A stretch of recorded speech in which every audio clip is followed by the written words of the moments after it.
Tiba-tiba, si Roy ngusulin buat wisata malam Jeruk Purut. Iya, kalian gak salah dengar. Jeruk Purut kuburan yang terkenal serem itu loh guys. Karena si Roy pernah lihat di Instagram temennya kalau mereka lagi wisata Jeruk Purut. Emang sih, TPU Jeruk Purut lagi rame didatangi orang-orang gabut yang pengen uji nyali gitu. Akhirnya, gak pakai mikir lama, kita langsung setuju. Tepat jam 11 malam, kita bergegas jalan ke lokasi. Dari yang awalnya gue semangat, sampai di pertengahan jalan hati gue mulai ragu. Banyak banget keraguan dalam diri gue, karena ada banyak faktor yang akan terjadi nantinya. Bisa kesurupan lah, diumpetin setan lah, atau bahkan langsung ketemu setannya. Aduh, gue mulai nggak yakin nih buat kesana. Tapi gue liat teman-teman gue pada semangat banget buat kesana. Masa cuma gara-gara gue kita batal berangkat sih? Oke. Gue harus memberanikan diri supaya bisa senang-senang di sana. Singkat cerita, tibalah kita di gerbang TPU Jeruk Purut. Wush, anjir, hawa dari luar gerbangnya aja udah serem banget nih tempat. Tapi gue tetap memberanikan diri dan coba mengalihkan semua pikiran negatif gue. Setelah kita semua masuk ke dalam, kita ketemu sama sosok kakek-kakek yang katanya kuncen di sana.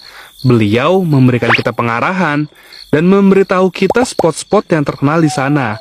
Dan satu lagi, si kuncen bilang kalau salah satu di antara kita ada yang melihat penampakan, jangan pernah teriak atau panik. Cukup senggol teman kita, lalu berjalan meninggalkan TKP. Barulah kita boleh cerita apa yang kita lihat tadi. Kita berdiri di tengah-tengah jalan. Kuburannya terbagi menjadi 2 blok.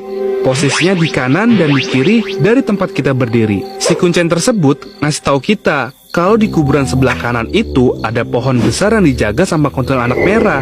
Dan ada juga makam Habib yang dijaga sama 2 harimau putih. Beuh, dari situ aja gue udah ngeri banget cuy. Ini kalau di tengah jalan dibegal kunti gimana? Tapi gue berusaha yakin kalau iman gue masih cukup untuk menjaga diri. Hahaha. Padahal aslinya gue ketar-ketir juga sih. Oke lanjut. Kalau di sisi kanan tadi ada pohon besar yang jadi rumah si Kunti, di sisi kiri ada pohon kembar yang dijadikan sarang pocong. Ada sumur juga yang dijaga oleh genderuwo. Dan yang paling bikin gue merinding adalah kalau kita bisa muterin TPU Jeruk Purut 8 kali, katanya kita bakal ketemu pastur yang kepalanya buntung. Dalam hati gue, emang ada ya orang gabut yang mau muterin sekeliling TPU sampai 8 kali? Kalau ujungnya ketemu Taylor Swift, gue sih langsung gasken nih. Hahaha. Oke, wisata dimulai. Kita terbagi jadi 2 kelompok, 5 orang ke kanan dan 5 orang ke kiri. Kata si kuncen sih, kalau terlalu banyak